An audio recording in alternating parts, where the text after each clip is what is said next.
Thank you to Delete Me for sponsoring today's video. Let's head over to Iran for our feature on their best weapon systems. I know a lot of people have been correcting me about how to say Iran because that's how I learned to say it in the public schools of Central Florida. I think the proper way of saying it is Iran. So forgive me in my public school education for saying your country's name incorrectly here. So despite economic isolation since the Islamic Revolution of 1979, most of that economic isolation coming from the United States, by the way, Iran's managed to make some of the most capable and advanced weapons for their region, and they make it indigenously. The way they did this is leveraging their relationships with countries like China, Russia, and even North Korea to make all the weapons that you see here, except one way over there on the right, but all the other ones are completely indigenous and lead the region in capability. And they'll use it to delete the targets that they choose, just like I want you to delete your personal information with Delete Me. Your personal information is all over the internet, folks, all over these sites, from signing up to news sites, social media, it's all over the place out there. And these guys, these data brokers, are companies that hoover up as much information as they can about you via public record. And then they sell them that mass collected data into packets to the companies like these. So why is this important to you? Because in 2012, Spokio had to pay $800,000 to settle an FTC lawsuit for allegedly violating the Fair Credit Reporting Act because companies were gathering personal information about their job applicants before they were hired and even their employees, and that's illegal. This is Delete Me. Delete Me is a hands-free experience that will remove your information that's being sold online. Delete Me experts remove your data from data brokers all year long, including your personal information like your telephone and your address. Yeah. So you'll be provided with a report within 7 days of signing up with Delete Me, and Delete Me will continue to monitor these sites and repeat removals as needed. And that's really the biggest service that I've gotten from Delete Me. I've used them since October of last year. And what we found is these scumbag websites that have your personal information and are selling it will take them down as legally required when Delete Me contacts them with power of attorney that I authorized. And then a few months will go by and they'll start putting the information back up again, listing it again and selling it. Delete Me doesn't take any of that. They go right back to them with the power of attorney and say, take it down and keep it down or else. And so that's what I get the most out of it, out of the service. This is my actual report right here. You can see that they've saved me over 10 hours over the past couple months, 19 hours since inception there.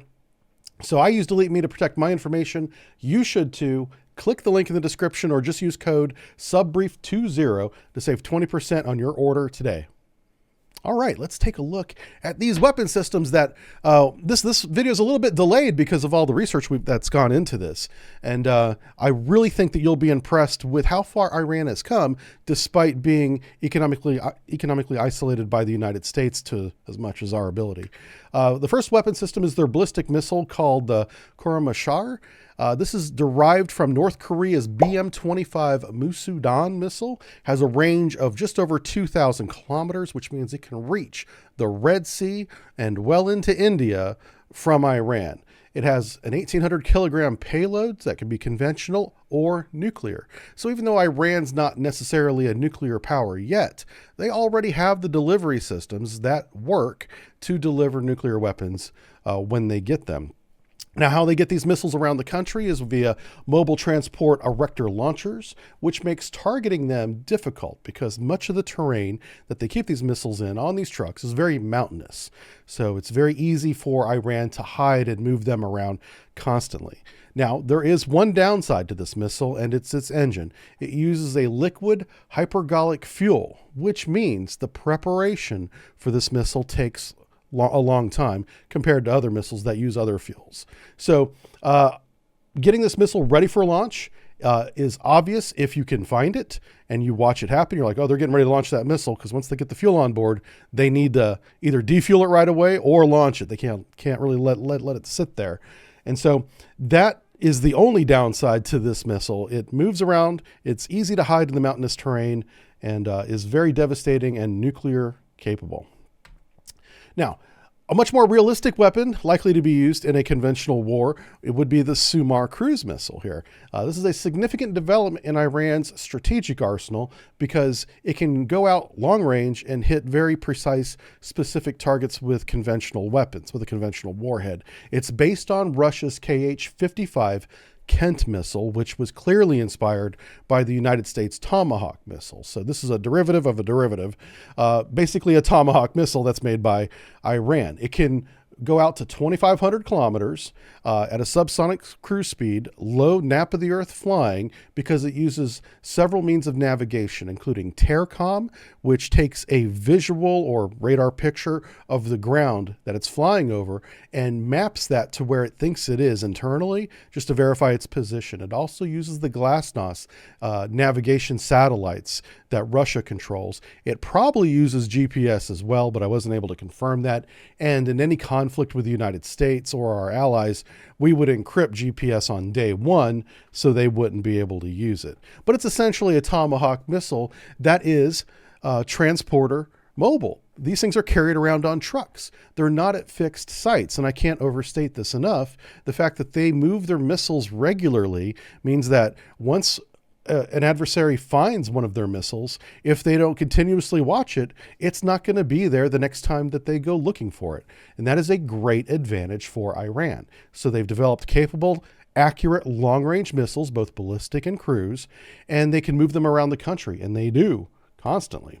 So once you find them, you have to keep an eye on them. Now, this missile can reach, like I said, 2,500 kilometers. That's all the way over to Egypt, well into India if they want to, and even some parts of Ukraine can be struck from Iran with this missile. All right, this missile here we've talked a lot about lately. This has been probably my last 3 videos. This is the Qader long-range anti-ship missile. It is the latest variant of what was originally called the NOR missile, and there's 4 or 5 different variants of that. Qader is the most advanced long-range one, which is why we use that name instead of the NOR. I know that's come up in the comments a couple times, people telling me that's Qader is not necessarily the same missile as the NOR, and you're right, it's not. They're just variants of the same missile, all based on China's YJ-82 Eagle Strike anti-ship cruise missile. It's a subsonic missile, flies low at low altitude, between 100 and 1,000 feet as it goes towards its target. But what's really critical here is its terminal approach to target is very difficult to defend against for 2 major reasons. So as it gets close to the target, estimating 7 kilometers, maybe a little bit closer, it will drop from low altitude to nap of the earth, sea skimming, right over the waves, just a few feet. And it's at a subsonic speed at that point. It has a very advanced Chinese-designed ECCM. That's a counter electronic countermeasure, so that even if it's jammed, it has a very good chance of still striking the target. So that's one thing that makes it hard to make it miss you, is that it's hard to decoy, flare, chafe, and get it to miss its target. The second thing is it accelerates. It pushes its engine to the point that it's going to fail because it's at the end of its run, and it goes from subsonic to just over supersonic, and that delta in speed, that change in speed, is not linear. It's not consistent. So that makes your close-in weapon systems that are ballistics-based difficult to estimate an impact point when the delta is erratic and it's coming towards you faster and faster. It closes that distance of a couple kilometers in an extremely short period of time. You don't get a second chance to shoot this missile down as it accelerates at a supersonic speed into the side of your ship. And so that's the Qader missile, again, truck mobile. Now, the United States has been locating and targeting and destroying these in Yemen, but the terrain in Iran is much different than Yemen. Iran is very mountainous, and these have the range to still attack shipping from the mountainous areas of Iran. Now, we've talked a lot about the missiles and their destructive power, but they're of no use to anyone if they don't have a target. So how are they going to get their targets? Well, Iran has this drone right here called the Shahed 129. It is very clearly based on the United States Predator drone. It's built for endurance, surveillance, and tactical ground support with the equipment on board. It's powered by a single piston engine in the rear, just one piston back there going back and forth, which means it's very fuel efficient, doesn't take a lot of fuel, and has a great glide ratio, which means it has a lot of lift. It can stay in the air with that small engine for about 24 hours before it needs to be refueled. The range estimates somewhere around 1,700 kilometers, but that depends a lot on altitude and wind and where it's going. It can carry up to 4 air-to-ground missiles, like you see here. It's got 2 missiles on that wing, 2 missiles on the opposite side as well, and it's packed with advanced sensors and electro-optical systems that provide that targeting data. So this is a very advanced day and night capable unmanned aerial drone designed for surveillance and targeting. So how are these systems being protected? All of these are indigenously built. They're operating inside Iran. What's going to prevent them from being destroyed by cruise missiles, ballistic missiles, enemy aircraft? Well, that's this system right here. This is the Bavar 373. It is based on Russia's S-300 system, but it's completely indigenously built, again, inside Iran. It's capable of striking targets as small as a UAV or as large as an incoming ballistic missile. It is a multi-faceted weapon system. It employs a phased array radar that can detect and even track, according to Iran, the F-35. And I do want to make a quick note here because many of us do not understand how stealth works. And so it is true, in my opinion, that they can detect the F-35. What they can't do is get a good enough solution on an F-35 to put a weapon on it. So while they can see the F-35, they can get altitude, range, speed, all the general information, they don't get a finite enough solution to put a weapon on the F-35, in my opinion. But you'll see a lot of propaganda and claims coming out of Iran saying, we can detect the F-35, no need to worry, everybody. Technically, that's true, but they're not going to shoot one down. They're just going to watch it fly overhead. All right.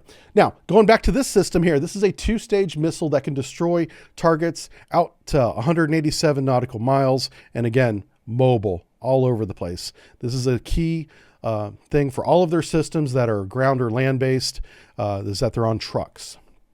Now, the one system that we're going to talk about today that is not built indigenously to Iran, but is maintained and crewed and operated 100% in Iran are the 3 30-year-old Kilo-class submarines that they operate. These things are quiet, diesel-electric submarines. Then they do pose a significant threat to shipping. These could easily target and sink civilian shipping ships with absolutely no problem. They can stay at sea up to 45 days at a time.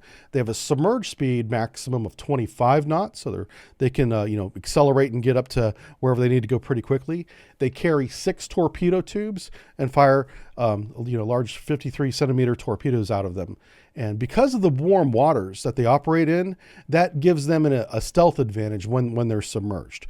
So these submarines are very hard to find, and the warm water that gives them that stealth advantage also makes their batteries overheat, because these submarines were designed in Russia to be operated in the Arctic Ocean, the Baltic Sea, the Black Sea, which can be cold, and of course the Northern Pacific, where the Russian major ports are at. And whenever they sold 3 of these to Iran, they quickly found that the warm waters of that region of the world are not compatible with keeping the systems, much less the crew, cool inside the submarine, even in a submerged condition. So that limited their at-sea time and activity and damaged the batteries by overheating them. Now, over the past 10 years, all 3 of these submarines have gone into refit to address that cooling problem, and it appears that they have improved it because they operate now much more often and for longer periods of time than they used to. So these submarines are out there. They do deploy occasionally, and they certainly are capable of sinking civilian shipping should Iran choose to do that. So these are very capable, quiet, Russian designed and built, Iranian operated submarines. They have 3 of them. All right, so now you better understand the modern offensive and defensive systems that Iran builds and operates inside their country. This is the Iranian military's best of the best right here, and it's shockingly modern despite being isolated by the United States for so long. There are other countries that work with Iran and have helped keep them modern and capable, and arguably have some of the most capable systems in the region. The closest competitor would be Saudi Arabia. That's only because they buy good American equipment, but they're not very good at operating it. So I would still give the advantage to Iran in this case, just because they understand their systems and they operate their systems competently compared to Saudi Arabia. All right. Thank you to Delete Me for sponsoring today's video. Click the link in the description to save 20% off, or just use code subbrief20.